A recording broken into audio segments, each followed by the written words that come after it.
Al-Avvo qishlog'ida onasidan ayrilgan yosh Muhammad alayhissalom Ummu Aymana bilan birga qaytib keldilar. Bir tuyada Ummu Aymana Muhammad alayhissalomni ushlab, orqasida yaqindagina mana shunda onalari Omina kelgan karvon tuyasini ushlagan holatida qaytib kelardilar. Ummu Aymanani qalbidan nimalar o'tganini Allohning o'zi biladi, lekin o'zining yonida turgan, tug'ilganidan shu kunga qadar unga mehr ko'rsatgan Ummu Aymana, ya'ni Baraka ismli bu ayol yosh go'dak bo'lib turgan nurli yuz Muhammad alayhisalomni ko'zidan oqayotgan yoshlarini qo'li bilan artib kelar edi. Ba'zan go'yoki orqadan kelib qolarmikin degan umid bilan go'dak bo'lgan Muhammad alayhisalom orqasiga qarab qo'yar, go'yo onasi kelayotgandek his qilib orqasiga o'girilib qo'yardi. Bu narsani bilgan Ummu Aymana bolani boshini silar, bag'riga bosganicha Makka tomon yurib ketardilar. Abdulmuttalib bu karvonni kutib oldi. Bo'lgan voqeadan bexabar oldilariga yugurib kelgan nabiralari Muhammad alayhissalomni qayg'uli yuzini ko'rar ekan hayratlandi. "Nima bo'ldi bolam?" dedilar. So'ng "Qani onang?" dedi. Bu gapni javobiga faqat go'dakdan yig'i eshitildi xolos. Hayron bo'lib turgan edi orqasidan kelgan Ummu Aymana bo'lgan voqeani Abdulmuttalibga aytib berdi. Avvo qishlog'ida Omina onamizni betob bo'lganini va mana shu joyda olamdan o'tib qolganligini aytib berdi. Abdulmuttalib juda ham mahzun bo'lib qoldi. Nur yuzlik nabirasini bag'riga bosar ekan, uni yuzlariga termilib turib, "Jonim bolam, endi seni otang ham, bobang ham, onang ham men bo'laman. Qayg'urmagin, har doim seni yoningdaman" deb Muhammad alayhissalomni qo'ynini ko'tardilar. Abdulmuttalib mana shu nabirasini juda ham yaxshi ko'rardi. Har kuni nabirasiga termilar ekan, hali o'g'li Abdullohni eslar, hali Ominani eslar va yonida turgan nur yuzlik nabirasini go'zal siymosiga termilar ekan, beixtiyor tez ko'zi yoshlanar edi. Nabirasini hech kimga ishonmas, doim u bilan birga edi.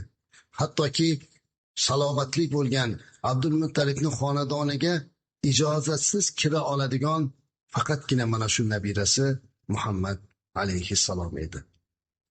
Abdulmuttalibning bu zotdan tashqari yana juda ko'p nabiralari bor edi, ammo lekin Muhammad alayhissalomga o'zgacha mehr, o'zgacha muhabbat qo'ygan edi. Kunlar o'tib borar, nabirasini har kuni ehtiyot qilar, parvarish qilar, biror bir zarar yetib qolishligidan qo'rqib birga yashardilar. Hattoki Abdulmuttalibning yoniga shirin taom qo'yilganda nabirasi omonat Muhammad alayhissalom bo'lgan nabirasi kelmaguncha taomni ham yemas edilar. Oldilariga qo'yilgan taomni nabirasi bilan birga baham ko'rar. Bu nabirasi go'dak bo'lishiga qaramasdan ba'zan Abdulmuttalib nabirasi bilan ba'zi narsalarni maslahatlashib ham turardilar. Ajib bir voqea bo'ldi bir kun azizlar. Makka mukarramada bilasizlar, qurg'oqchilik ko'p bo'ladi. Yomg'ir yog'ishlik juda ham noyob bo'lib qoladi ba'zan. O'ta o'sha yili qurg'oqchilik bo'ldi. Hamma qurg'oqchilikdan tashvishda, mol hollari o'lib ketishligidan qo'rqadi. Ekinzorlarda, dalalarda, adirlarda mollarga hech qanday yegani ozuqa yo'q. Hamma yo'q qurib yotibdi. Ana shunda hammalari Abdulmuttalibning oldilariga keldilar. "Ey Abdulmuttalib, Allohga duo qilaylik. Ka'batullohning egasi bo'lgan Robbimiz bizga yomg'ir bersin, duo qilaylik" dedilar. O'zlari bir necha marotaba duolar qildi, o'tmadilar. Abdulmuttalibga bu xabarni aytgandan keyin ertasiga butun xalqni to'plab balandlikka, qoq tomonga chiqdilar. Hammalari birga chiqdilar. Oldilarida nabirasi Muhammad alayhissalom ham birga edi. Abdulmuttalib qo'llarini duoga ochar ekan, "Ey Robbim, ey ushbu Baytullohning egasi bo'lgan, Ibrohim alayhissalomning Robbisi bo'lgan Alloh, bizga rahming kelsin, bizga yomg'ir bergin" dedi-da, beixtiyor yonida turgan nabirasi esiga kelib, "Mana bu yonimda turgan yetim nabiramning hurmatidan bizga yomg'ir ato qilgin" dedi. Shu payt yonlarida turgan Muhammad alayhissalomning kichik qo'llari ham duoga ko'tarildi. Ko'ringki azizlar, shunday bir mo'jiza ro'y berdiki, osmonda quyosh charaqlab turibdi. Bir dona ham qora bulut yo'q. Birdan uzoqdan bir bulut ko'rila boshladi. Abdulmuttalib bulutga qarab hayratlanar ekan, u shunday tezlikda kelar ediki, birdan Makkaga kelib, shu qadar yomg'ir yog'a boshladi. Hatto chaqmoq va guldiroq ham yog'di. Odamlar uylariga borguncha allohul bo'lib ketdilar. Albatta bu narsani hikmatini Abdulmuttalibdan boshqa hech kim tushunmadi. Chunki Abdulmuttalib bu berilingan Allohning inoyatida o'zining yonida turgan nur yuzlik nabirasini sababi ekanligini bilar edi. Kunlar o'tib borar, har kuni nabirasi bilan bo'lgan Abdulmuttalib ham asta-asta qarib qolardi. Kunlardan bir kuni azizlar, yana Rasulimiz alayhissalom og'ir imtihonga qoldilar. Abvo qishlog'ida onasidan ayrilib yetim bo'lgan va bobosi Abdulmuttalibga qattiq suyanib qolgan Muhammad alayhissalom endi bir necha yil yashab turib bobosidan ham ayrilishlik imtihonini boshdan o'tkazdi. Naqadar og'ir musibatlari azizlar, onadan ayrilish, tug'ilganda otasini ko'rmaslik, endi otam ham, onam ham, bobom ham deb suyanib turgan kimsadan ayrilish og'ir edi. Bu hammasi azizlar Alloh subhanahu va taoloning irodasi bilan. Payg'ambarimiz alayhissalom bobosiga qattiq suyanib qolgan edi. Lekin azizlar, umr Allohning qo'lida. Alloh subhanahu va taolo hech kimda mana bu odamni biror bir ishi bor ekan, ishini tugatvasin deb to'xtatib turmas ekan. Mana buni yetimi bor ekan, katta bo'lib qolsin demas ekan. Mana bu odamni qizi bor ekan, uzatvasin demas ekan. Chunki kimni ajali yetsa bu dunyodan o'tar ekan. Abdulmuttalibni ham dunyodan o'tish vaqti soati keldi. Uyida yotib qoldi. Abdulmuttalib bu Quraysh qabilasini, Hoshimiylar xonadonining ulug'i, bir kuni bu dunyodan o'tishini o'zi ham yaxshi bilar edi. Ammo lekin dunyodan o'tishlikdan ham ko'ra unga omonat bo'lgan nur yuzlik nabirasidan ajrash og'ir edi. Nabirasining yoniga chaqirishligini so'radi. Yotibdilar, jon berish holatida oldidagilarga Muhammadim qani dedilar. Yugurib chiqishib Muhammad alayhisalomni go'dakni olib kirdilar. Bolam bu yoqqa keling dedilar. Oldimda o'tiring bolam, siz o'tirsangiz yengillik bo'ladi dedi. Qo'llarini olib lablariga bosib, jannat hidlarini hidlab, nabirasiga termilib turar ekan, nabirasining ko'zidan yana go'zal ko'zdan yosh oqayotganini ko'rdi. O'zini farzandlarini undan oldin hammasini to'plab, men olamdan o'tsam, nabiram Muhammad alayhisalom kimga omonat bo'ladi deb so'ragan edilar. Amakilar Rasulimiz alayhisolatu vasallam go'dak chog'ida hammalari ham mana shu nur yuzlik, fayzlik, baroqatlik jiyanini o'zini uyda bo'lishni xohlardi. Chunki hamma bilar ediki, bu go'dakda ajib bir xislat borligini, kimni uyida yashasa, qayerda bo'lsa u yerda baraka bo'lishligini bilar edilar. Shuning uchun hammalari men boqaman, ey otamiz Abdulmuttalib, ko'nglingiz to'q bo'lsin degan gaplarni gapirdilar. Lekin Abdulmuttalib nabirasining eng ishonchli qo'lda, o'zi ham xohlab, baxtlik, saodatlik yashashini xohlar. Yonlarida turgan nabirasi Muhammad alayhissalomga qarab, go'zal nabiram, siz o'zingiz nima deysiz? Qaysi amakingizni ixtiyor qilasiz dedilar. Go'dak Muhammad alayhissalom hech narsa gapirmadilar-da, indamasdan o'rnidan turib, amakilar ichida o'tirgan Abu Talib deb nomlangan amakisining quchog'iga o'tirib oldi. Qabul qilindi. Demak, Muhammad alayhissalom amakisi Abu Talibning qo'lida qolishlikni ixtiyor qildi. Abu Talib Abdulmuttalib kabi nihoyatda Muhammad alayhissalomni yaxshi ko'rardi. Xususan, uning otasi qadrdoni, jigar go'shasi bo'lgan Abdullohni ham shunday sevar edi. Abdulmuttalib o'zining nabirasi Muhammad alayhissalomda suyukli o'g'li Abu Talibning qo'lida qolishligidan mamnun bo'ldi. Va endi oxirgi nafasida nabirasiga termilib turar ekan, ushbu nabirasini Abu Talibga omonat qilib qoldirdi. Uni hargiz xafa qilmaslik, uni ko'ynini olishlik, doimo mehr ko'rsatishlikni vasiyat qilib, Abdulmuttalib olamdan o'tdi. Butun Quraysh qabilasi, Hoshimiylar xonadoni uchun og'ir judolik bo'ldi.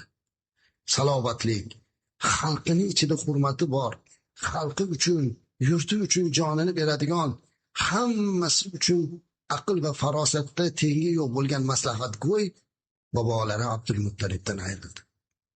Abdulmuttalibning janozasiga uni dafn qilishlikka hammalari keldilar. Topinni olib hammasi dafn qilishga ketar ekan, Abdulmuttalibning barcha farzandlari, nabiralari hammalari qayg'uli holda ketar. Ammo ularning ichida bittaginasini esa ko'zidan to'xtamay yosh oqardi. Bu Muhammad alayhissalomning ko'zlaridan oqayotgan yosh edi. Taqdirini qarang azizlar. Payg'ambarimiz alayhissalom boshqa bir oilaning bolasi bo'lib tug'ilganlarida, oddiy bir inson bo'lganlarida bu imtihonlar bo'lmas edi. Buning hammasi payg'ambarimiz alayhissalomni Alloh payg'ambar qilib tanlab olganligi uchun ko'rilayotgan imtihon edi. Hammasi din uchun, hammasi ummat uchun, siz bilan biz uchun bo'layotgan imtihon. Bismillahirrohmanirrohim. Alhamdulillahi robbil alamin. Vassalatu vassalamu ala ashrafil mursalin. Amma ba'd. Assalomu alaykum va rahmatullohi va barakatuh. Muhtaram aziz jamoatul muslimin, mana payg'ambarimiz alayhisolatu vassalamning siratlaridan, hayotlaridan gapirib boryapmiz. Siz aziz jamoatdan uzr so'ragan holatda shuni bayon qilib qo'ymoqchimizki, bizlar turli tarix kitoblaridan olib arabiy matnlarini tashlab faqat o'zbekcha ifoda qilyapmizki, tushunish oson bo'lsin deb. Va ahli ilm, ulamo, tarixchi va boshqalardan bizni doimiy bu tarixiy darsimizga xulosa olib turganlardan bir uzrimiz borki, biz nihoyat darajada qisqa aytishlikka harakat qilyapmiz, chunki payg'ambarimiz alayhisolatu vassalamning hayotlari azizlar, bu 63 yoshda olamdan o'tgan bo'lsalar, buni gapirib berishlikka o'zi bitta insonning umri kifoya qilmaydi. Shuning uchun biz eng qisqa joylardan aytishlikka harakat qilyapmizki, ozgina bo'lsa ham Rasulimiz alayhisolatu vassalamning hayotlarini o'rganib qolinsin. Maqsad payg'ambarimiz alayhisolatu vassalamning hayotini o'rganish. Maqsad u zotga bo'lgan muhabbatimizni ziyoda qilish. Demak azizlar, avvalgi suhbatimizda payg'ambarimiz alayhisolatu vassalam amakilari Abu Talib bilan birgalikda Shomga tijorat safariga borib qaytgan joylariga kelgan edik. Ushbu tarixiy voqea Abu Talibda jiyaniga bo'lgan yana mehrini oshishlikka sabab bo'ldi. Chunki aytib o'tganimizdek, Muhammad sallallohu alayhi vasallamda hech kimda yo'q bo'lgan ajib bir mo'jizalar, ajib bir holatlarni ko'rdi. Bu narsa shu paytgacha biror bir insoniyatda bo'lmaganligini, ayniqsa Buxayro degan o'sha rohibning e'tirofi Abu Talibda juda katta taassurot uyg'otdi. Ana shundan keyin qaytib kelar ekan, yanada yosh Muhammad alayhissalomga o'zini mehrini, muhabbatini yana ziyoda qildi. Uning ayoli Fatima ham yana Muhammad alayhissalomga o'zini farzandlaridan ko'ra ko'proq muhabbat qo'ya boshladi. Payg'ambarimiz alayhissalom azizlar yosh bo'lishlariga qaramasdan o'sha davrda Abu Talibni va boshqalarni qo'ylarini boqib beradigan cho'ponlikka ham mashg'ul bo'ldilar. Rasulimiz alayhisolatu vassalamning birinchi qilgan ishlari ham mana shu bo'ldi. Albatta Rasulimiz alayhisolatu vassalam o'zlari buni keyin payg'ambar bo'lganlarida ham yoshlik chog'ida qo'y boqqanliklarini ko'p gapirib o'tardilar. Rasulimiz alayhissalom faqatgina o'zining amakilari Abu Talibni, balki boshqalarni ham qo'ylarini olib dalaga chiqib ketar, ularga qarab cho'ponlik qilar edi. O'sha cho'ponlik qilish asnosida boqqan qo'ylari boshqalarga nisbatan yaxshi semirar, sersut bo'lar va ular nihoyatda fayzli, barakatli bo'lardi. Payg'ambarimiz alayhissalom esa toza havoda, yana tafakkur, tadabburda mana shu qo'ylarni boqib yurardilar. Kunlar o'tib borardi azizlar. Payg'ambarimiz alayhissalom ham asta ulg'ayib bordi. Bilasizmi azizlar, payg'ambarimiz alayhissalomni yoshligida butun Quraysh qabilasi, nafaqatgina Quraysh qabilasi, o'sha atrofdagi hammalarni e'tirof qilgan ajib bir sifati bor. Bu sifati bizga juda katta ta'lim bo'ladi. Rasulimiz alayhissalomga Muhammad Amin, ya'ni omonatdor, rostgo'y degan nomni qo'yganlar. Chunki go'daklik chog'ida ham, o'smirlik chog'larida ham payg'ambarimiz alayhissalom biror marta omonatga xiyonat qilmaganlar azizlar. Biror marta ham yolg'on gapirmaganlar. Yana bir narsa bizga juda ta'lim bo'ladiki, o'smirlik chog'ida ham, yoshlik chog'ida ham biror marta johiliyatda ishini qilmagan ekan azizlar. Hatto bir marta o'sha johiliyatdagi johillar bayramini oldiga chiqib qolganlarida u yerda bo'layotgan johillik bir ibodat, johiliy bir bayramona bir holatni ko'rmoqchi bo'lganlarida Alloh azza va jalla u zotni ko'zini uyquga ketkizgan va payg'ambarimiz alayhissalotu vassalam o'zlari ishtirok etish u yoqda tursin, hatto ko'zi bilan johiliyatni biror bir narsasini, ibodatini yoki ularni biror bir bayramini ko'rmaganlar. Alloh mana shundan ham ehtiyot qilgan. Rasulimiz alayhissalotu vassalam juda ham omonatdor bo'lganligi uchun hammani orasida mashhur hurmatga loyiq edi. Biror bir kishi u zotga yuzlariga tik qarolmas, balki doim hurmatda, ehtiromda, u kishi kelganda o'smir yigit bo'lsa ham hamma o'zini yo'qotar edi. Kunlar o'tib borar, payg'ambarimiz alayhissalom 25 yoshga kirgan mahalda o'sha Makkadagi zodagonlardan, asl zodalardan biri bo'lgan Huvaylidning qizi Xadicha ismli ayol o'zining karvonini savdoga yubormoqchi bo'ldi. Xadicha onamizni gapirishdan oldin bu ayol haqida ham bir ozgina ma'lumot berib qo'yishligimiz maqsadga muvofiq bo'ladi. Azizlar, Xadicha onamiz bu Huvaylid degan odamni qizlari bo'lib, 5-bobolarida Qusayda payg'ambarimiz alayhisolatu vassalamga shajaralari tutashadi. Xadicha onamiz johiliyat davrida ham nihoyatda o'zlari pokiza bo'lganligi uchun Tohira laqabini olganlar. Pok degan laqabni olganlar. Nihoyatda pokiza, nihoyatda pok, o'ta adolatli, nihoyatda husn xulq sohibasi edilar. Tabiiyki azizlar, Rasulimiz alayhisolatu vassalamdek zotga hatto jufti halol bo'lishni ham yaratgan Robbimiz o'zi iroda qilishligini yodimizdan chiqarmasligimiz kerak. Xadicha onamiz azizlar, Rasulimiz alayhisolatu vassalamdan avval ham 2 marta turmush qurganlar, lekin turmushlari yaxshi bo'lmasdan ajraganlaridan keyin bundan keyin aslo turmush qilmayman deb o'ylaganlar. Va hamma o'sha atrofdagi qancha zodagon va badavlat, o'zining qabilasida eng obro'mand bo'lgan kimsalar ham Xadicha onamizdek ayolga uylanishni orzu qilgan bo'lsalarda, Xadicha onamiz o'zlarini nihoyatda ehtiyot qilib turmushga chiqmasdan yurganlar. Ammo Xadicha onamiz yaxshigina tijoratchi bo'lganlar, tojira bo'lganlar, ayol bo'lganligi uchun ushbu tijoratini yurgizishlikda boshqa erkaklarni, xizmatchilarni yordamiga ehtiyojlari tushib turardi. Ularni karvonlarini uzoq tomonlarga, Shom sharifga, Yamanga boshqa bir xizmatchi olib borishlari lozim bo'lardi. Xadicha onamiz ham doim mana shuni o'ylab, o'ziga yaxshi bir karvonboshi izlar. Ba'zi karvonboshilar esa ko'ngildagidek bo'lmas, xiyonat ham qilar. Shuning uchun Xadicha onamiz yaxshi bir omonatchi, o'ziga munosib bo'lgan bir karvonboshini, yordamchini izlab yurardilar. Ayni paytda esa Makka mukarramada eng omonatdor zot bu yosh o'spirin, endigina 25 yoshga qadam qo'yayotgan Muhammad Amin alayhi salatu vassalamdan boshqa ishonchli omonatdor yo'q edi.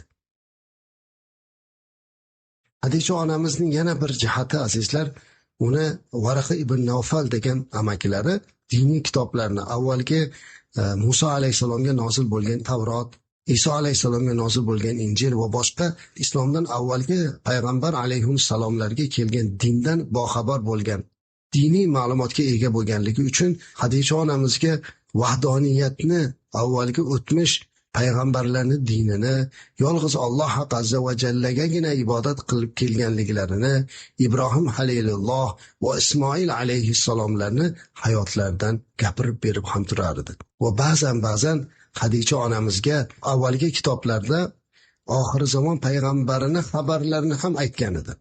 Xadicha onamiz hayron bo'lib, oxirgi zamon payg'ambari qayerda keladi, kim bo'ladi degan savollariga Varaqa ibn Nawfal oxir zamon payg'ambari mana shu Makka mukarramada tug'ilishi mumkinligini, kitoblarda shunday bayon qilganligini, u zot tug'ilganda otasini ko'rmasligini, onasiz o'z voyaga yetishligini va yuzida, peshonasida umuman ajib bir nur borligini va boshqa sifatlarini aytib, hattoki biror marta ham johiliyat ishini qilmasliklarini, butu sanamlarga bir marta bo'lsa ham ibodat qilmasligini va ulardan g'azablanishligini sifatlarini aytib berardi. Hadicha onamiz esa qalbida mana shu oxir zamon payg'ambariga bo'lgan orzusi uyg'onib borardi.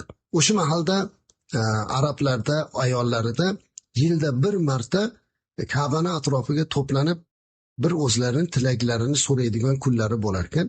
Mana shu kunda Hadicha onamiz ham boshqa ayollar kabi Ka'bani atrofiga to'plandilar. Va mana shu joyda turli duolarni qilishlik uchun kelgan edi. Qayerdandir bir yoshi ulug', bir mo'ysafid odam Ka'bani tavof qila boshladi.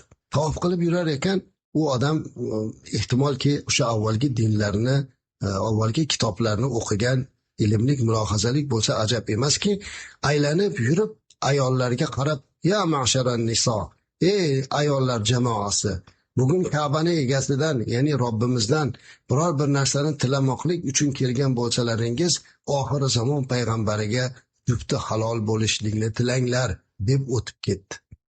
Ehtimol o'tirgan ayollar hech qaysi bu gapni tushunmadi, lekin o'tirgan ayollar ichida faqatgina bir ayolning butun vujudi titrab, ko'ziga yosh kelib ketdi. Bu Hadicha binti Huvaylid edi. Chunki amakilaridan o'sha eshitgan xabarlari bo'lganligi uchun qalbida mana shu orzu paydo bo'ldi. Lekin buni hech kim bilmadi. Hadicha onamiz mana shunday ilm va ma'rifat bilan o'zlarini o'sha amakilaridan olgan ma'lumotlarini qalbida saqlab yurardilar. Birdan o'sha karvonlariga karvonboshi qilishlik ehtiyoji paydo bo'lganidan keyin atrofdan eng ishonchli odam Muhammad Amin Abdullohning o'g'li Abu Tolibni jiyani ekanligini bildilar va Muhammad alayhisolatu vassalamga odam yuborib o'zlariga karvonboshi vazifasini bajarib berishligini, tijoratini, xizmatini qilib berishligini so'radilar. Avvaliga amakilari Abu Tolib kelib, yosh jiyanlari Muhammad alayhisalomning oldilarida o'tirib, "Jiyan, eshitgan bo'lsangiz, Hadicha binti Huvaylid degan bu savdogar ayol o'zini karvoniga bir karvonboshi olmoqchi ekan xizmatga. U karvonboshi omonatdor bo'lishligini istayapti ekan. Sizdan boshqa omonatdor yo'q. Agar shu karvonga xizmatga o'tsangiz yaxshi bo'lar edi. Bizni ham oilaviy iqtisodiy ahvolimiz yaxshilanarmidi ekan. Qolaversa, oxirgi paytlarda iqtisodimiz ham yaxshi bo'lmay qoldi, jiyan" deb iltimos qildilar. Lekin siz bilan biz bilamizki, Muhammad alayhisalom go'daklik chog'idan to olamdan o'tgunga qadar dunyo uchun chopgan, dunyo uchun yugurgan zot emas edi. Hatto payg'ambar bo'lishlikdan avval ham. Bu gapni eshitganlarida payg'ambarimiz alayhisalom imo qilib, ishora qilib, mayli Alloh xohlasa chaqirib qolar degan gapni gapirdilar, lekin o'zlari yugurib bormadilar. Ammo Abu Tolib amakilari jiyanlarini o'sha joyga o'zi borishligini, o'zi iltimos qilishligini xohlar edi. Lekin nachora, jiyanini yaxshi biladi. Yoshlik chog'idan dunyodan yuz o'girgan, dunyo uchun hech kim oldida boshini egmagan, mag'rur bo'lgan jiyani bir ayolning oldiga o'zi bormasligini bilar edi. Lekin Alloh azza va jallaning irodasi bilan Hadicha binti Huvaylid o'zi odam yuborib Muhammad Amin alayhissalomni xizmatga chaqirdilar. Rasulimiz alayhisolatu vassalam Hadicha onamizni xizmatlariga borganda, Hadicha onamiz yosh Muhammad alayhissalomni yuzlarini ko'rar ekan, o'zini tutishlarini ko'rar ekan, o'zini yo'qotdi, hayratlandi. To'g'ri, u undan avval ham bir nechta insonlar bilan muloqot qilgan, qancha xodimlar ishlatgan, lekin bundagini ko'rmagan.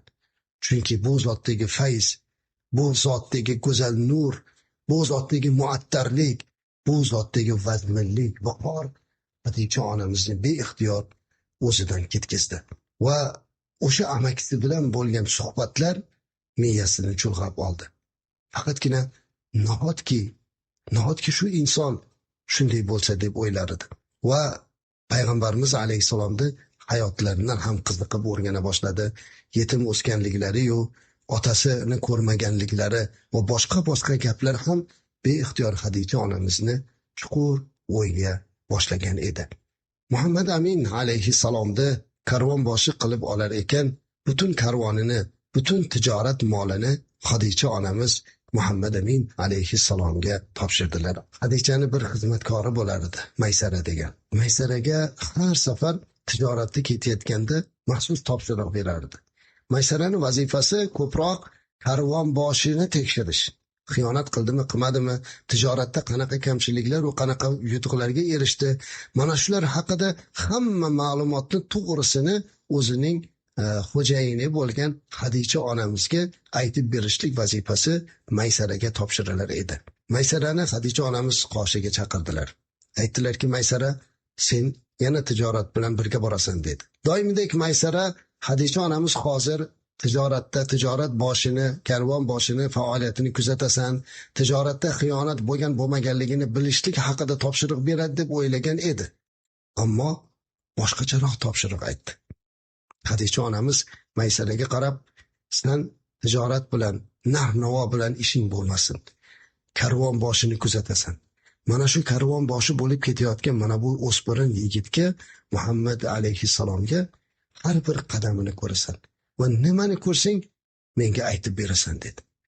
Maysara Muhammad alayhissalom rahbar bo'lib ketayotgan tijorat karvoniga qo'shilib ketdilar. Uzoq safar bo'ldi. Boralingan manzilga yetganda kutilgandan ham ko'ra ko'proq tijorat, foiz, baraka ko'rdilar. Anchagina foydalar qilindi. Nihoyatda chiroyli baraka bilan qaytib keldilar. Ancha muddat o'tdi. Hadicha onamiz har kuni karvonni kutar, nima yangiliklar bilan kelishlarini intizor bo'lib kutar edi. Qaytib kelganlaridan keyin Maysarani oldiga chaqirdilar va aytdilarki, nima ko'rding dedi. Maysara xizmatkori, ey bekam dedilar, men ko'rgan narsalarda aytsam inson ishonmaydi dedi. Allohga qasamki, bunday insonni ko'rmaganman. Karvonga chiqib to borgan joyimizga qadar tepamizda doimo bitta bulut soya qilib ketganini ko'rdim. Bu inson juda muloyim, viqorlik, hech kimga yolg'on gapirmaydigan, nihoyatda ajib bir husn xulq egasi ekan. Savdolarimizda ham yolg'on gapirmadi. Biror marta ham yolg'on gapirmadi. Hattoki bittasi bilan tortishib qolganda bir narsadan hayron bo'ldim dedi Maysara. Nimadan deganida, u kishidan Butni nomiga, Lut va Uzo nomiga qasam ichishni so'raganida, bu zot u qasam ichishni talab qilganiga qarab, men hayotimda, umrimda biror marta but nomiga qasam ichmaganman va butga e'tiqod qilmaganman deb javob berdi. Bu javobidan men hayratlandim dedi. Ushbu gapni eshitar ekan, Hadicha onamiz beixtiyor o'ylanib, o'tirib, mulohaza qilib qoldilar. Va ajab ermaski, mana shu zotga jufti halol bo'lsam deb orzu qildilar. Alloh Hadicha onamizni qalbiga Muhammad alayhissalomga bo'lgan ajib bir ilohiy muhabbatni joyladi. Ana shundan keyin Hadicha onamiz asta o'rtaga odam qo'ydi, Abu Tolibni oldiga yubordilar. Abu Tolib ham bundan xabardor bo'lar ekan, payg'ambarimiz alayhisolatu vasallam bilan maslahatlashdilar va rasulimiz alayhisolatu vasallam Hadicha onamizga uylanishlikka rozi bo'ldilar. Zero azizlar, o'sha mahalda urfiga muvofiq edi.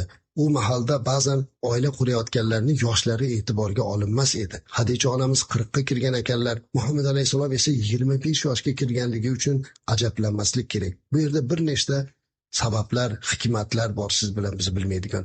Birinchidan, o'sha davrning urfi shunday bo'lgan bo'lsa, ikkinchidan Rasulimiz alayhisalom navqiron yigit bo'lishlariga qaramasdan o'z shahvoniy xirsiga berilgan zot emasligining nishonasi, o'zlaridan 15 yosh katta ayolga uylanishga rozi bo'ldilar.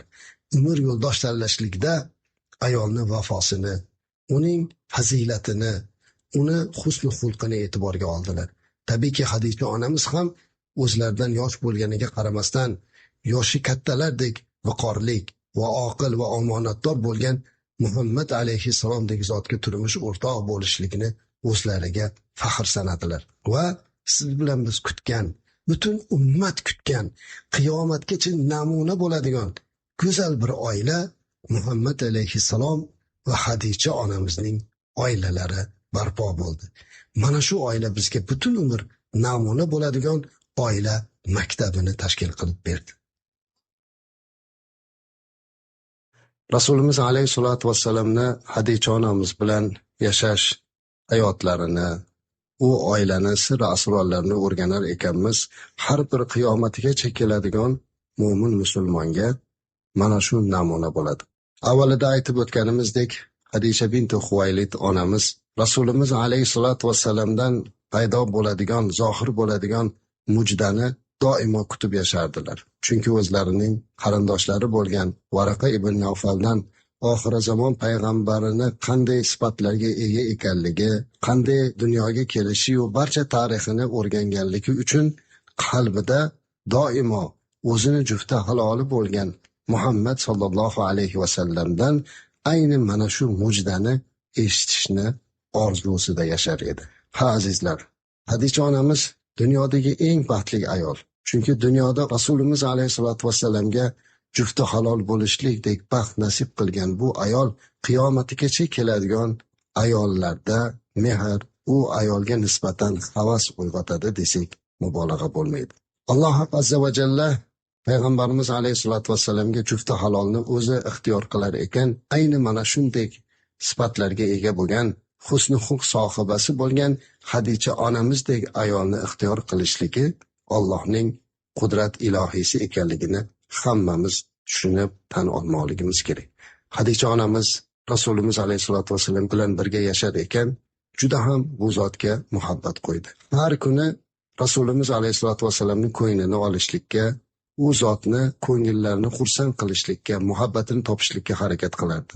Ma'lumingizki, Hadicha onamiz boy badavlat bo'lganligi uchun boyligi bilan Rasulimiz alayhissalomda oldida o'zini faxrlanib qolishligi, biror bir holatda kibrga ketib qolishligidan juda ham ehtiyot qilardi. Hattoki Rasulimiz alayhisolatu vasallamga turmushga chiqqanlardan keyin hamma narsani u zotga ishonib topshirdilar. Endi karvonda qayerga jo'natish, tijorat tashvishlari hamma narsani to'la Rasulimiz alayhisolatu vasallamga berib, o'zlari mana shundan xorij bo'lib, endi ishonchli odam bilan birga ekanligidan mamnun bo'lib yashar va buni bu yog'iga o'zini dunyodagi eng go'zal husni xulq sohibi, jannat hidlari ufurib turgan jufti halolini rozi qilishlikka butun bori vujudini sarflagan edilar. Kunlardan bir kuni Hadicha onamizni jiyanlari bo'lgan Hakim ibn Hizom qul bozordan o'sha mahalda qarangki dahshatlik bir davrlar edi. Urush bo'lsa qullar olib kelinardi. U erkak bo'lsin, ayol bo'lsin, bola demasdan urush bo'lsaki qabilalar bir-birini shunday asir qilib qul qilardilar. Mana shu Hakim ham bozorga chiqib bir go'dak qulni sotib oldi va buni o'zini ammasi Hadicha binti Huvaylidga olib keldilar. Hadicha onamiz bu qulni ko'rar ekan, nihoyatda chiroyli bo'lgan, u asli Kalb qabilasidan bo'lgan Zayd ekanligini ko'rib, bu Zaydga oshiq bo'ldilar. Shunday go'dak, hali 8 yoshga ham kirmagan bola hayotida juda katta taqdiriy sinovlarni o'tkazgan edi.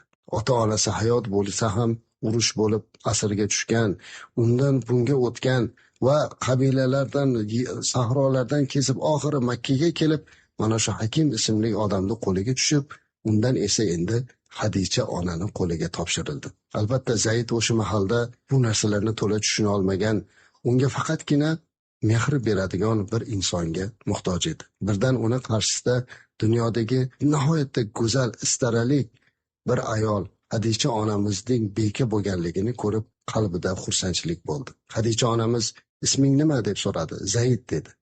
Unda yur mana oldimga deb olib kirib ketdi. Zaydga xonadonini tanishtirdi va u yerdagi boshqa xizmatkorlar ham Zaydni nima ishlar bilan shug'ullanishligi haqida ma'lumotlar berib turgan ham ediki, xonaning ichi muattar hidga to'lib ketdi.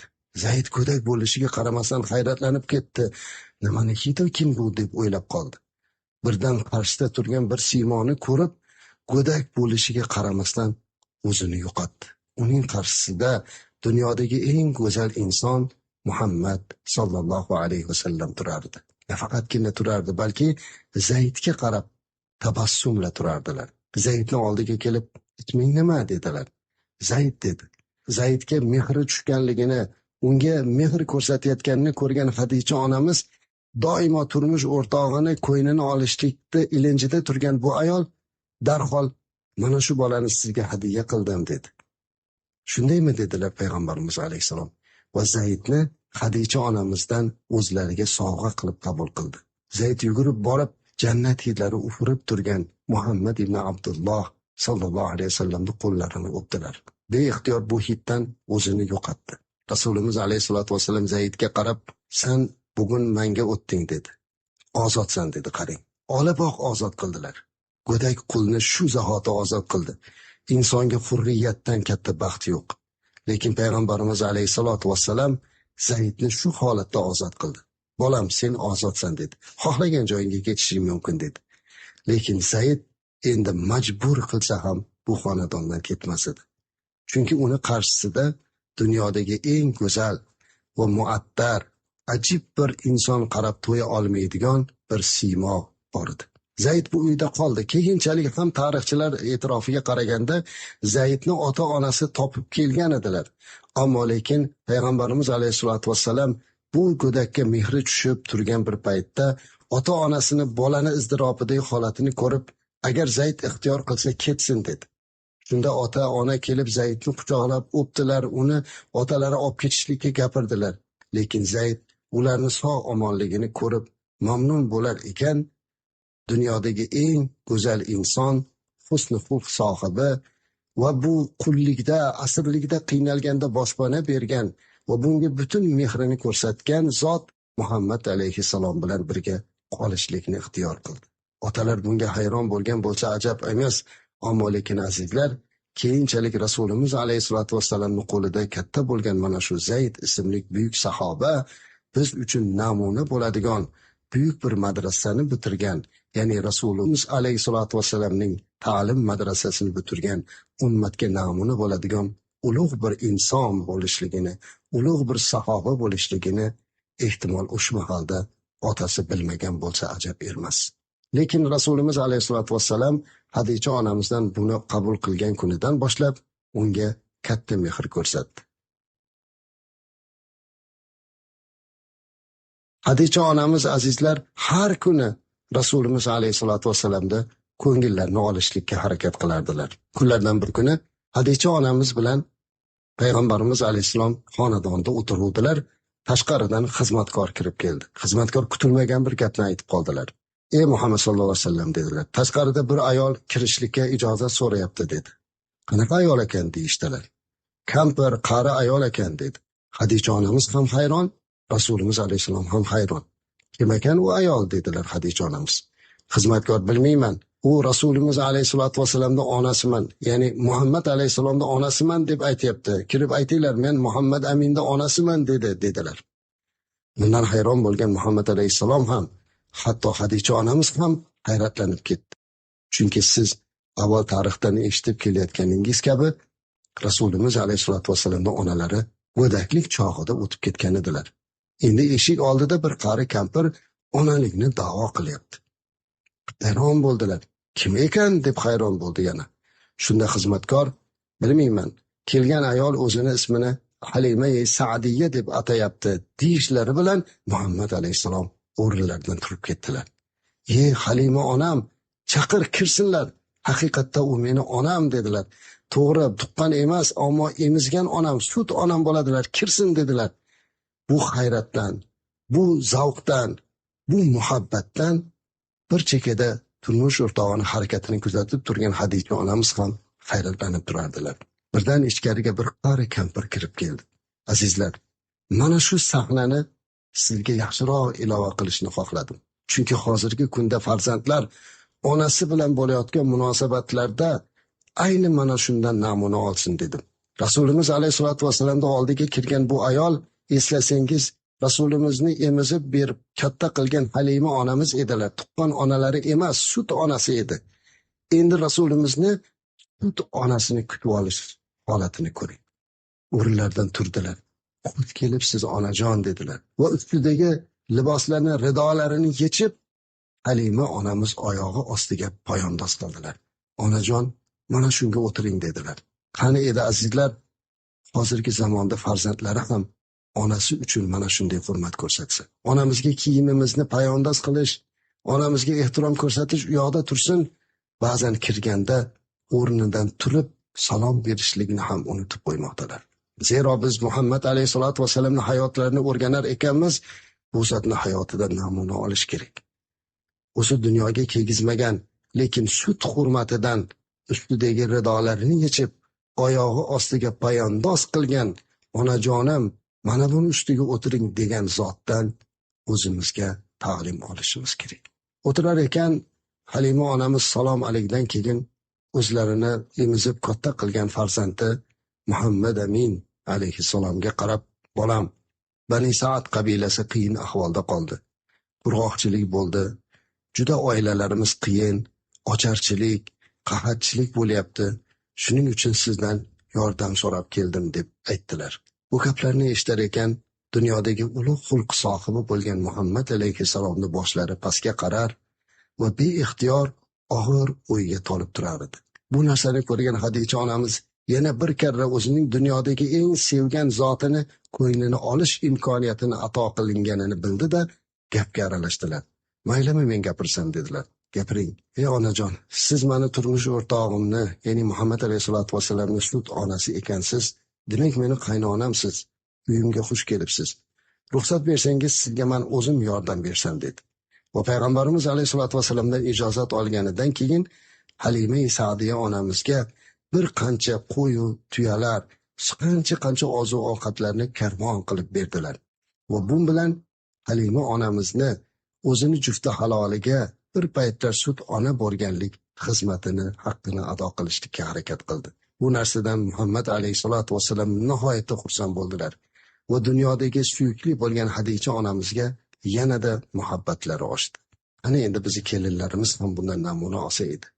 Ba'zan kuyov bolalar onasiga o'zini tug'ib dunyoga kelgizgan onasiga sovg'a qilganligi uchun nima uchun onangizga faqat sovg'a beraverasiz, nega menga bermaysiz deb janjal qilayotgan kelinlarimiz Hadicha onamizdan o'zlariga ta'lim olsin. Hali ko'rmagan, biror kun ham yashamagan, lekin turmush o'rtog'ini sut onasi deb e'tirof qilingan ayolga qancha sovg'a salom qildiki, buni orqasidan o'zini turmush o'rtog'ini rozi qilish.